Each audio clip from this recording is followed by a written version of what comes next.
Mes amis, nous assistons actuellement à une accélération des événements mondiaux dans un monde de plus en plus dangereux. Ne devrions pas en être surpris, puisque l'apôtre Paul nous a mis en garde contre ce qui se passerait à notre époque, à la fin des temps. Nous pouvons le voir ensemble en nous reportant à 2 Timothée, chapitre 3. 2 Timothée, chapitre 3. Et nous allons lire ensemble les versets 1 à 5. Ce sont des versets que vous connaissez très bien, mais c'est important de savoir à quelle époque nous sommes et de s'en souvenir, de se le rappeler. Alors 2 Timothée 3 et le verset 1. « Sache que dans les derniers jours, il y aura des temps difficiles. » Et on le voit que progressivement les choses sont en train de changer. Car les hommes seront égoïstes, amis de l'argent, fanfarons, hautains, blasphémateurs, rebelles à leurs parents, ingrats, irréligieux, insensibles, déloyaux, calomniateurs, intempérants, cruels, ennemis des gens de bien, traîtres, emportés, enflés d'orgueil, aimant le plaisir plus que Dieu. Alors, ça fait beaucoup de choses, mais on voit que si on regarde dans notre société, à différents degrés, à des endroits, on voit plus l'orgueil, on voit plus les enfants qui sont rebelles, mais on voit que ces caractéristiques sont les caractéristiques des temps de la fin. Et le verset 5, « Ayant l'apparence de la piété, mais reniant ce qui en fait la force. » Il donne ici un avertissement aux chrétiens via Timothée. Éloigne-toi de ces hommes-là. Paul nous dicte de nous éloigner de ces hommes au comportement pervers. Et c'est un message que Dieu donna à ses fidèles serviteurs tout au long de l'histoire. Par exemple, il a dit à Lot, par l'intermédiaire de 2 anges, « Sortez de ce lieu, car je vais détruire la ville de Sodome. » Par la bouche d'Ésaïe, de Jérémie et même de l'apôtre Jean. Dans l'Apocalypse, Dieu nous dit « Sortez de Babylone, sortez de Babylone. » Paul, de son côté, écrivit aux Corinthiens de sortir du milieu de ceux qui étaient infidèles. Reportons-nous un instant à ce que Jésus disait à son Père quelques heures avant sa mort, dans sa prière à son Père dans Jean 17. Jean, chapitre 17. Jean, chapitre 17, nous allons lire les versets 14 à 17. Christ, ici, dans sa prière, dit « Je leur ai donné ta parole. » Alors, il nous a donné la parole du Père. Et le monde les a haïs, parce qu'ils ne sont pas du monde. Comme moi, je ne suis pas du monde. Je ne te prie pas de les ôter du monde, mais de les préserver du malin. Ils ne sont pas du monde, comme moi, je ne suis pas du monde. Et une phrase qu'on devrait savoir tous par cœur. Sanctifie-les par ta vérité. Ta parole est la vérité. Ta parole est la vérité. Nous voyons que Jésus pria son Père de nous préserver du malin. Et nous explique que nous ne devons pas être du monde, ou dit autrement, ne pas se laisser piéger par les voies du monde de Satan. Pour ne pas être du monde de Satan, nous devons être prêts à renoncer à tout, et du coup, ne pas oublier que nous sommes dans une guerre impitoyable contre Satan le diable et ses démons, notre monde de plus en plus dévoyé, et naturellement notre nature charnelle qui ne veut pas se soumettre facilement à Dieu. Alors nous ne pouvons pas faire de compromis avec les lois ou les directives de Dieu si nous voulons réellement devenir membres de sa famille divine régnante sur la terre. Voilà le prix à payer pour se qualifier pour un poste dans le futur gouvernement de Christ sur la terre. Et pour y arriver, Dieu ne nous laisse pas sans ressources pour vaincre nos trois ennemis. Alors aujourd'hui, nous allons étudier les armes de Dieu afin de pouvoir nous en revêtir et de profiter des avantages qu'elles nous procurent pour vaincre nos ennemis. Et le titre du sermon, « Revêtons-nous des armes de Dieu ». Revêtons-nous des armes de Dieu. Mon sermon est inspiré de deux références. La première, c'est les soldats chrétiens dans le journal de 2011. Les soldats chrétiens dans le journal de 2011. Vous pourrez facilement retrouver cet article sur le site de l'Église. Et ensuite, il y a l'émission par M. Wallace Smith du 25 mai 2023. Armons-nous contre le diable. Le diable existe véritablement. Alors, l'émission de M. Smith de mai 2023, Armons-nous contre le diable existe véritablement. Vous pouvez retrouver cette émission sur le site du Monde de demain. Quelles sont les armes de Dieu dont nous avons tant besoin? Les armes de Dieu sont décrites par l'apôtre Paul dans le livre aux Éphésiens. Et si vous le voulez bien, nous allons nous reporter au livre d'Éphésiens et au chapitre 6. Le livre d'Éphésiens et au chapitre 6. Dans un premier temps, nous lirons les recommandations de l'apôtre Paul.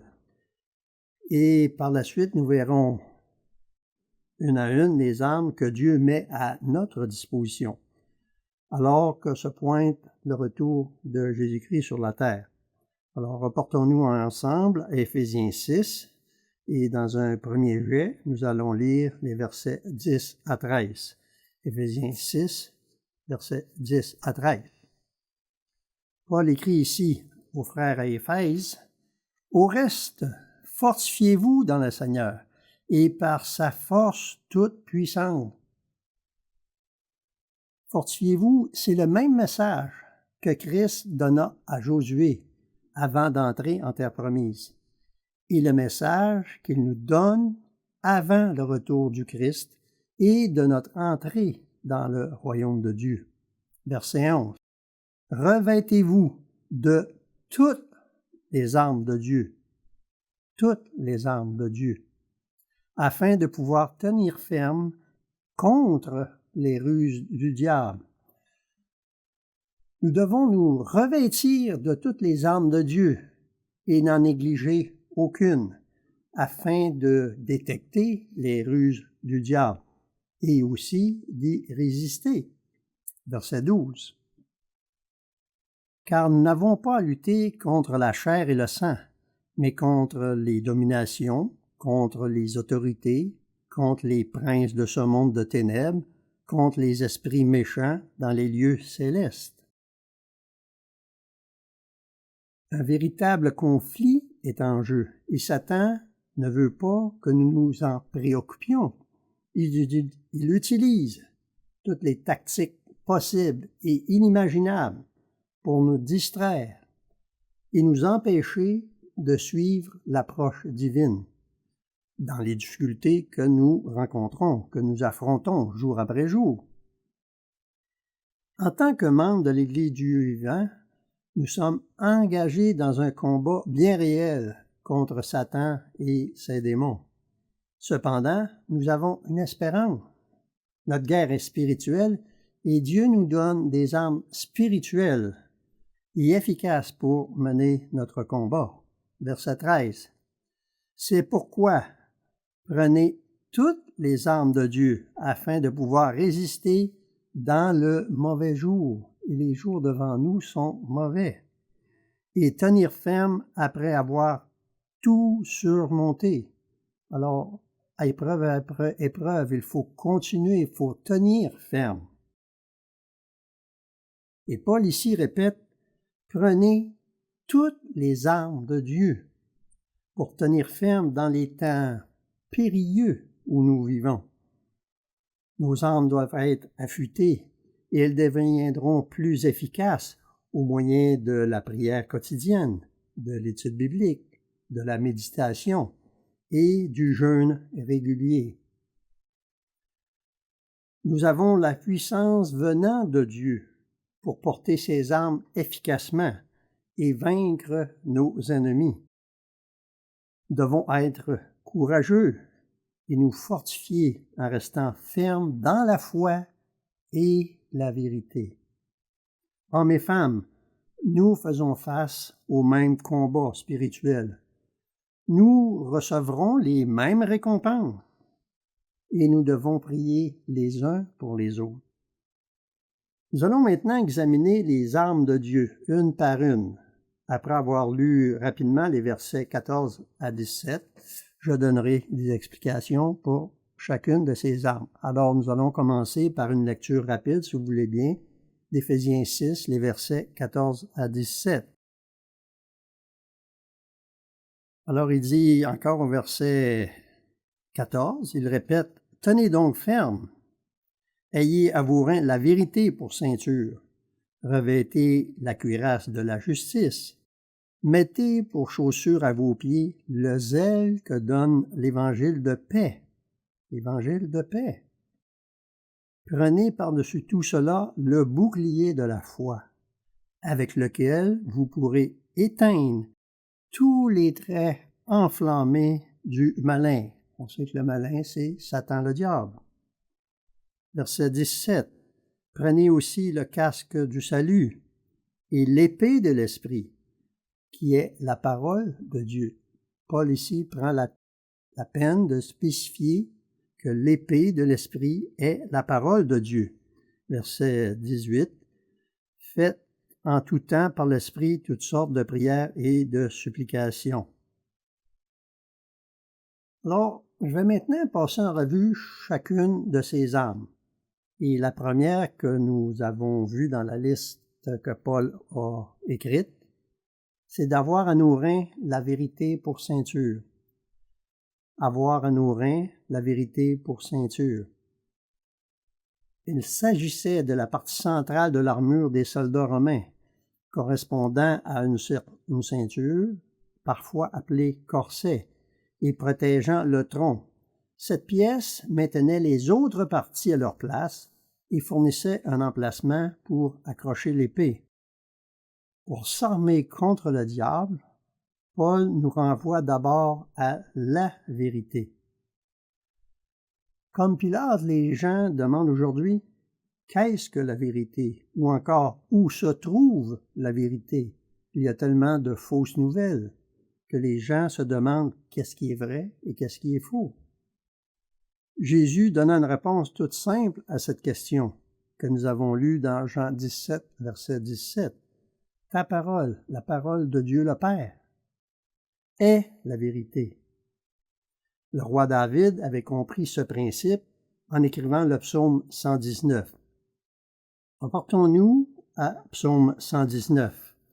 Psaume 119. Nous allons lire les versets 151 et 152. Psaume 119, versets 151 et 152.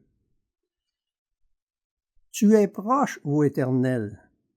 Quand est-ce que Dieu est proche de nous? Quand nous nous approchons de lui. Tu es proche, ô Éternel, et tous tes commandements sont la vérité.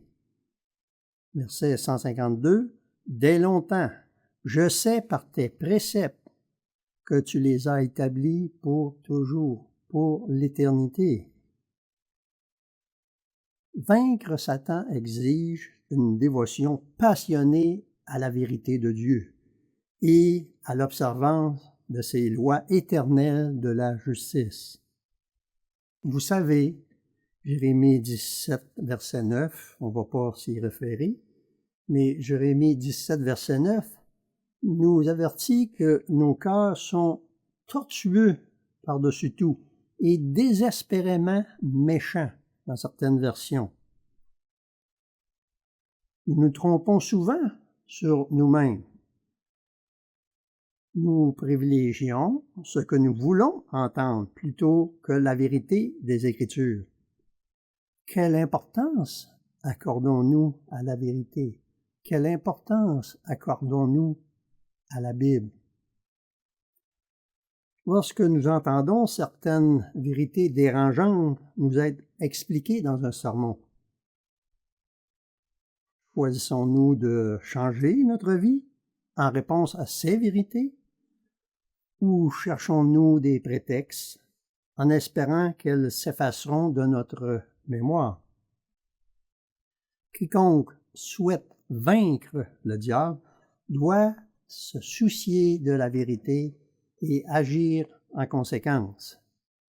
N'oubliez pas que c'est par la parole de vérité que le Christ a vaincu Satan le diable sur la fin de son jeûne de 40 jours et 40 nuits. Il s'est servi correctement de la parole de Dieu pour réfuter ce que Satan lui avançait. Maintenant, nous allons voir le deuxième aspect de l'armure de Dieu, si on veut. Le deuxième, c'est revêtez la cuirasse de la justice. Revêtez la cuirasse de la justice.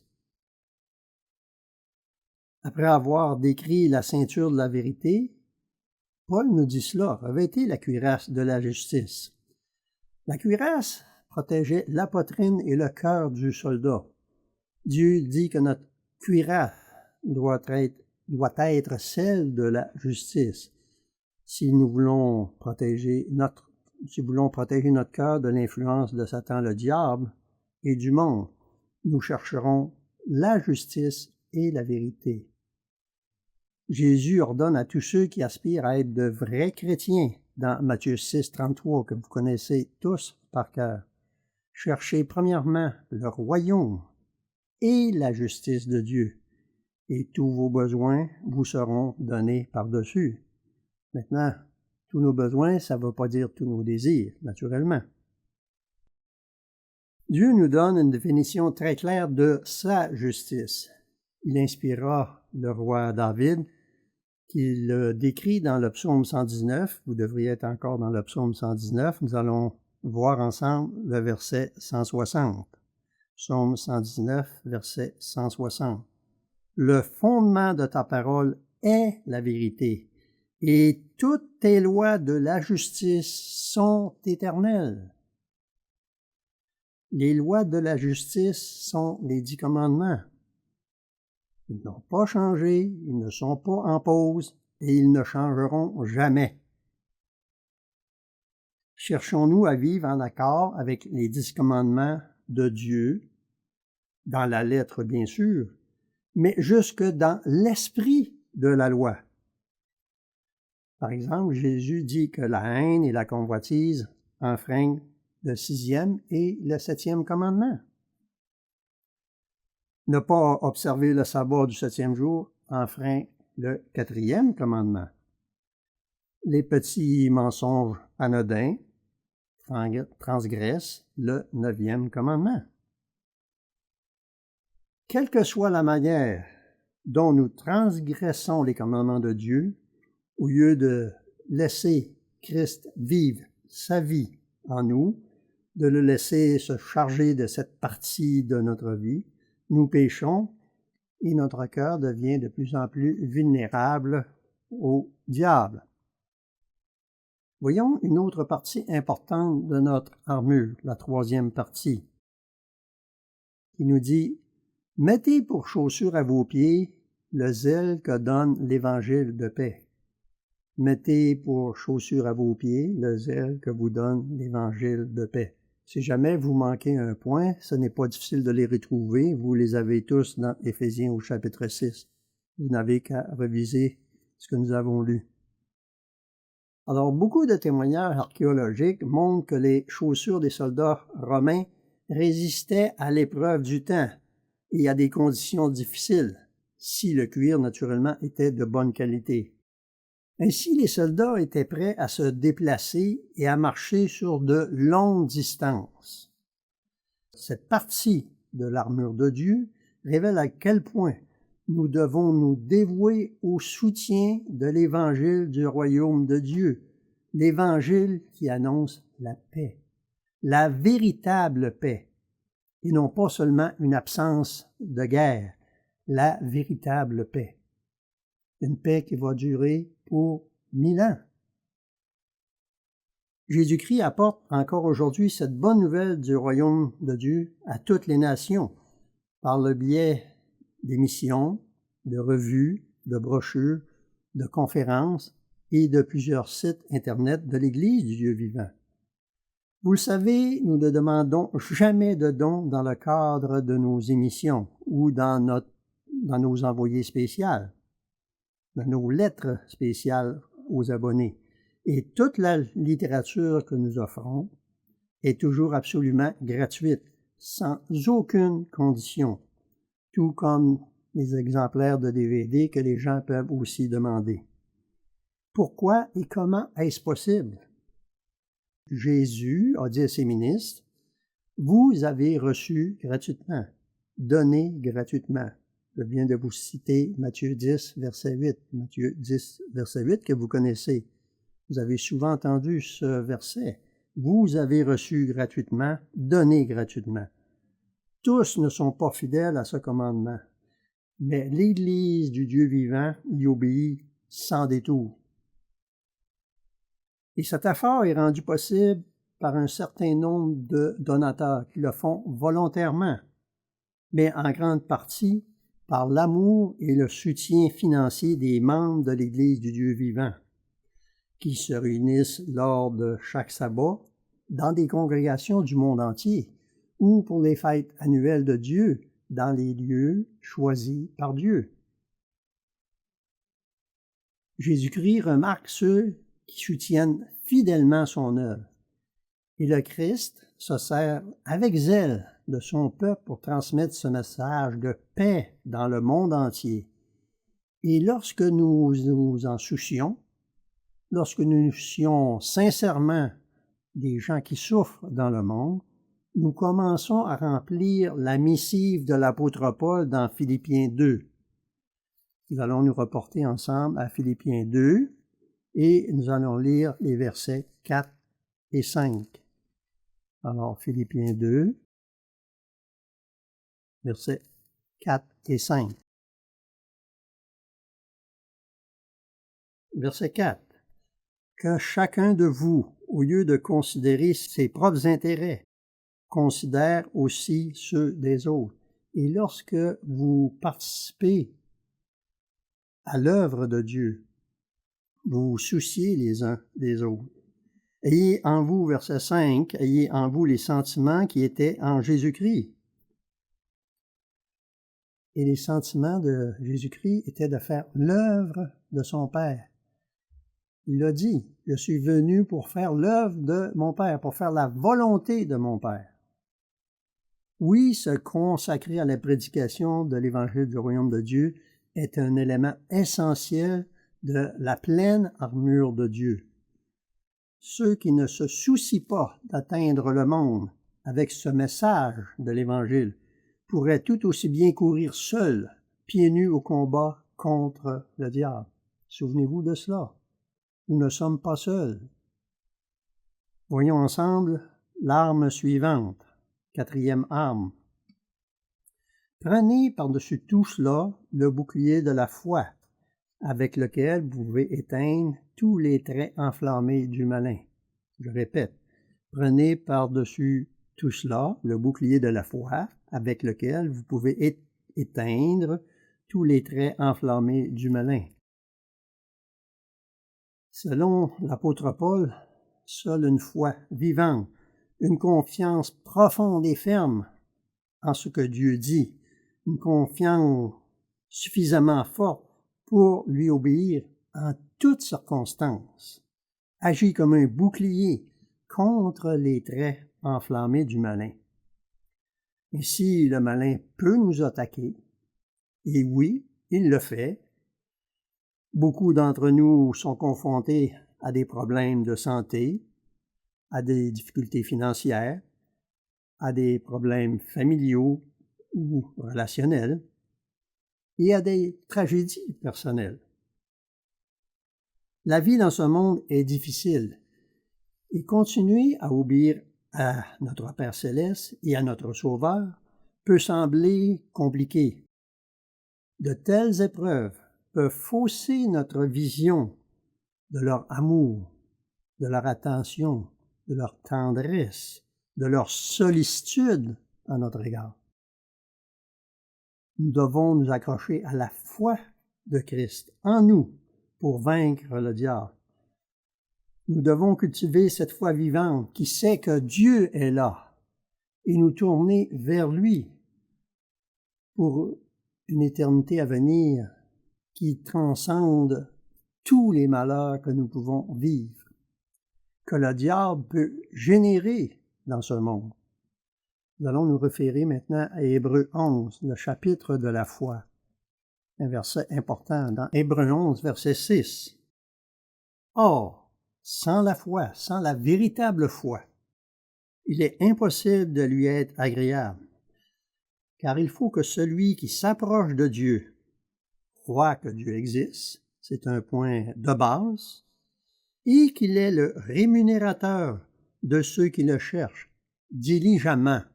Dans la Bible originale, le mot diligemment est vraiment là. Alors, il faut rechercher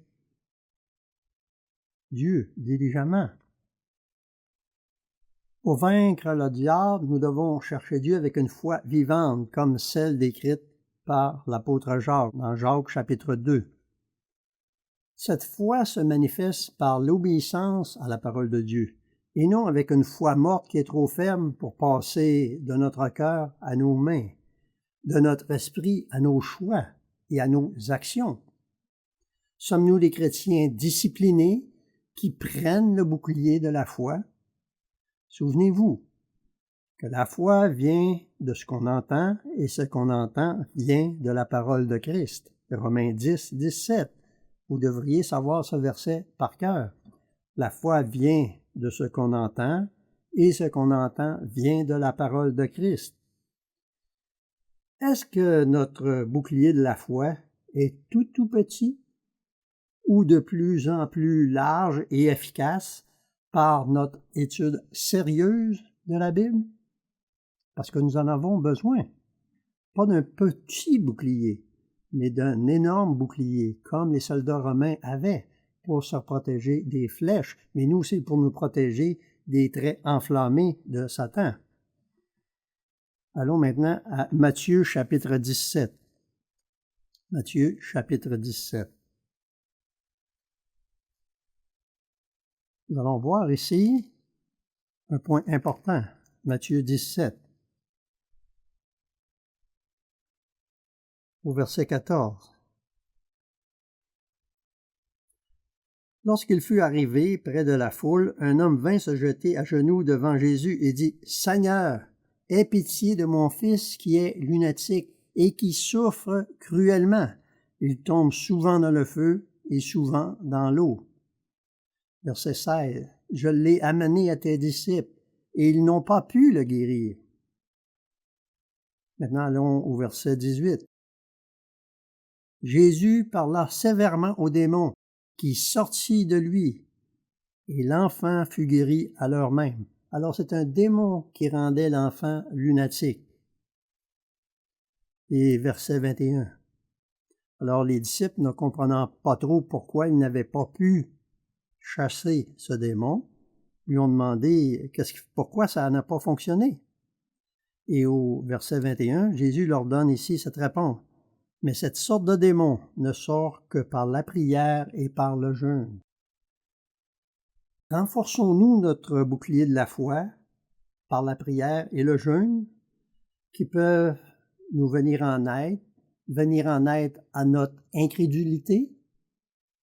Souvenez-vous que l'incrédulité des Israélites qui étaient sortis d'Égypte les empêcha d'entrer en terre promise. L'incrédulité les empêchera d'entrer en terre promise. Est-ce que l'incrédulité pourrait nous empêcher d'entrer dans le royaume de Dieu? À chacun de nous de répondre à cette question. Le point numéro 5. Prenez le casque du salut. Prenez le casque du salut. Ailleurs, Paul appelle cette pièce de l'armure de Dieu l'espérance du salut. Mais pour nous, maintenant, voyons ensemble 1 Pierre 1. 1 Pierre 1 et le verset 13. 1 Pierre 1 et le verset 13. Paul dit à son auditoire ici, à ceux qui étaient dispersés dans le Pont, la Galatie, la Cappadoce, l'Asie, etc. Vous pouvez le voir au verset 1. Mais verset 13 il leur dit, « C'est pourquoi, saignez les reins de votre entendement, soyez sobres. » C'est important. Ayez une entière espérance dans la grâce qui vous sera apportée lorsque Jésus-Christ apparaîtra. Notre espérance dans le salut de Dieu protège notre esprit de la même manière qu'un casque protège la tête d'un soldat. Dans ce monde imprégné de péché et de tentation, de plus en plus tordu par la façon de penser démoniaque de Satan, notre esprit a besoin de focaliser sur le retour de Christ qui vient avec ses rétributions pour ses fidèles serviteurs. Nous vivons dans un monde qui, pour beaucoup, semble de plus en plus désespéré. La société s'effrite à mesure que nos liens sociaux sont déchirés par des luttes intestines et des conflits dans lesquels les désaccords se transforment en haine, en lutte. Dans un tel environnement, le chaos moral et sociétal, les individus se sentent désespérés. À ce moment-là, certains élèvent des dirigeants politiques ou des influenceurs sociaux au rang de chefs religieux, croyant qu'ils résoudront toute cette confusion. Et des visions du monde sournoisement trompeuses s'insinuent dans les esprits à ce moment-là. Certaines de ces visions s'écartent progressivement de la vérité, de manière légère et subtile, tandis que d'autres sont totalement perverses dans leur fausseté. Se concentrer sur la vraie espérance du salut offerte par le Dieu Tout-Puissant et sur la véritable éternité que représente le salut, cela nous aide à protéger notre esprit du désespoir d'un monde qui passera un jour dans la poubelle de l'histoire, alors que nous nous rappelons les promesses immuables de Dieu. Sixième point. Prenez l'épée de l'Esprit qui est la parole de Dieu. Prenez l'épée de l'Esprit qui est la parole de Dieu. Nous arrivons enfin au dernier élément de l'armure de Dieu, la seule arme offensive de la liste de Paul. Combien de personnes qui se disent chrétiennes, sans parler de celles qui appartiennent à d'autres religions, ignorent totalement la parole de Dieu de nos jours? Voici les statistiques nationales au Canada qui sont possiblement semblables dans les autres sociétés occidentales. La majorité des Canadiens, 56%, ne lisent jamais de texte sacré, dont la Bible entre autres. Environ 40% des chrétiens canadiens lisent ou consultent la Bible au moins une fois par an. Ça fait une diète qui est assez maigre. Et environ 20% des chrétiens canadiens lisent la Bible au moins une fois par semaine. Franchement, 52 fois par année, c'est une quantité minuscule de lecture de la parole vivante de Dieu pour un chrétien. Le font-ils seulement lors de leur jour de culte? Et nous, le faisons-nous seulement le jour du sabbat? Jésus dit dans Matthieu 4,4, « L'homme ne vivra pas de pain seulement, mais de toute parole qui sort de la bouche de Dieu. » Je ne me suis pas référé à ces versets, vous les connaissez par cœur. Matthieu 4,4 et Luc 4,4 disent la même chose. L'homme ne vivra pas de pain seulement, mais de toute parole qui sort de la bouche de Dieu. Pouvez-vous imaginer essayer de vivre avec un repas par semaine? Un repas par semaine? Non. Alors, comment peut-on espérer lutter contre le diable si l'on ne se décide pas à prendre l'épée spirituelle de Dieu régulièrement, quotidiennement? Allons dans Hébreux 4, quelques pages auparavant. Hébreux 4, nous allons lire les versets 12 et 13. Hébreux 4, versets 12 et 13. Hébreux 4, verset 12. Car la parole de Dieu est vivante et efficace. N'oubliez jamais cela. La parole de Dieu est vivante et efficace, plus tranchante qu'une épée quelconque à deux tranchants, pénétrante jusqu'à partager âme et esprit, jointure et moelle. Elle juge les sentiments et les pensées du cœur. Alors, lorsque nous étudions la parole de Dieu, nous devrions être en mesure de juger ou d'analyser les pensées de notre cœur. Regardez verset 13. Nulle créature n'est cachée devant lui, mais tout est nu et découvert aux yeux de celui à qui nous devons rendre compte. Nous rendrons compte à Jésus-Christ à notre jugement. Alors, ne nous laissons pas surprendre par un combat à main nue. L'épée de l'Esprit, la parole de Dieu, est notre seule arme dans notre combat pour vaincre le diable. C'est une arme d'une puissance incomparable, la même que Jésus utilisa puissamment. Mes amis, revêtons l'armure de Dieu sans en manquer une seule pièce, car c'est essentiel pour obtenir la victoire dans notre combat spirituel contre Satan, le monde et même notre nature charnelle.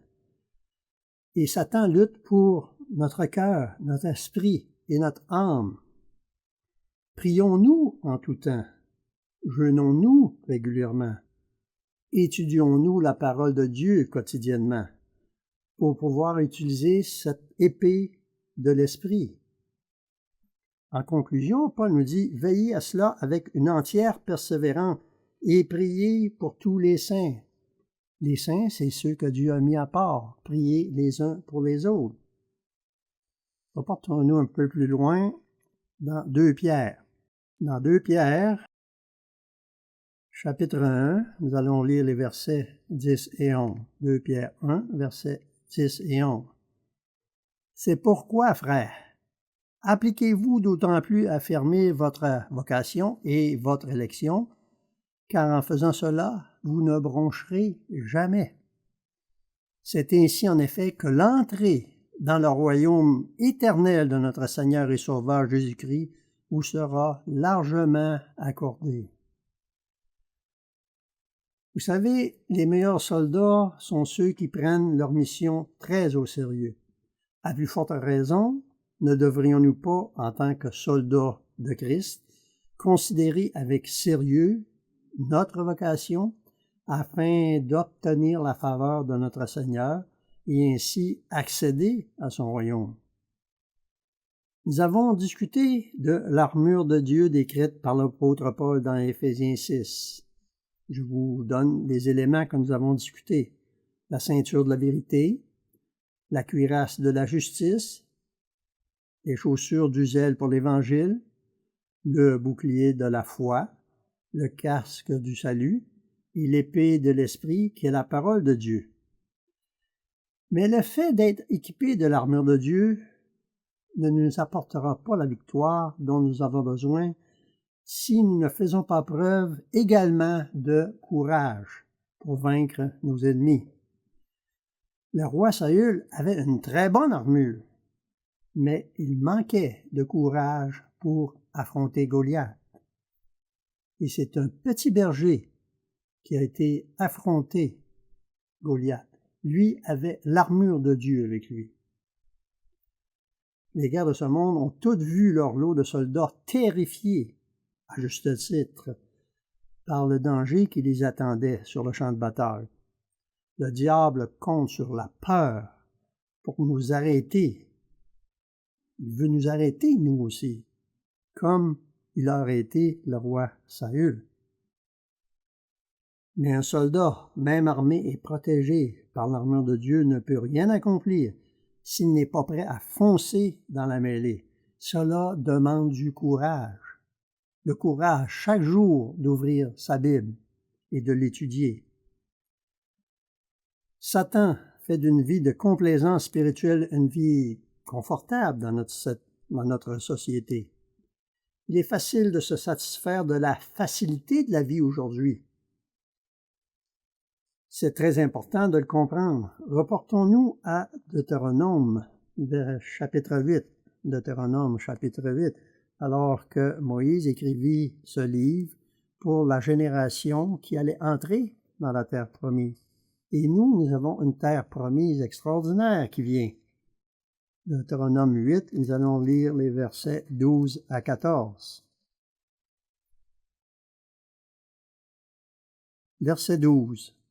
Lorsque tu mangeras et te rassasieras, lorsque tu bâtiras et habiteras de belles maisons, lorsque tu verras multiplier ton gros et ton menu bétail, s'augmenter ton argent et ton or, s'accroître tout ce qui est à toi, prends garde que ton cœur ne s'enfle et que tu n'oublies l'Éternel ton Dieu, qui t'a fait sortir du pays d'Égypte, de la maison de servitude. Dieu nous a fait sortir de la servitude du péché. Nous vivons dans une société d'abondance. Il y a un danger dans cette société d'abondance. Dieu nous met en garde contre le danger de la complaisance, du confort et de l'abondance. Cherchons à faire la volonté de Dieu, pas seulement du bout des lèvres, mais en changeant dans notre vie. Cela peut entraîner de l'inconfort, du stress, des réactions avec de la haine de la part de certaines personnes autour de nous. De plus, Satan fera tout ce qu'il peut pour nous mettre les bâtons dans les roues. Mais nous pouvons prendre courage par l'encouragement que Jésus a donné à ses disciples il y a presque 2000 ans, ou il y a quelques 2000 ans, puisqu'il s'applique tout aussi puissamment à nous aujourd'hui. Et je parle d'un passage dans l'Évangile de Jean, au chapitre 16, Jean 16 et le verset 33. Ici, c'est le Christ qui parle à ses disciples et nous parle à nous. Verset 33. « Je vous ai dit ces choses afin que vous ayez la paix en moi. Vous aurez des tribulations dans le monde. Mais prenez courage, j'ai vaincu le monde. » L'apôtre Jean, écrivant aux disciples de Jésus-Christ, nous rappelle ce fait en nous disant exactement la même chose dans 1 Jean 4, verset 4. 1 Jean 4 et le verset 4, le dernier verset que nous allons voir. 1 Jean 4, verset 4.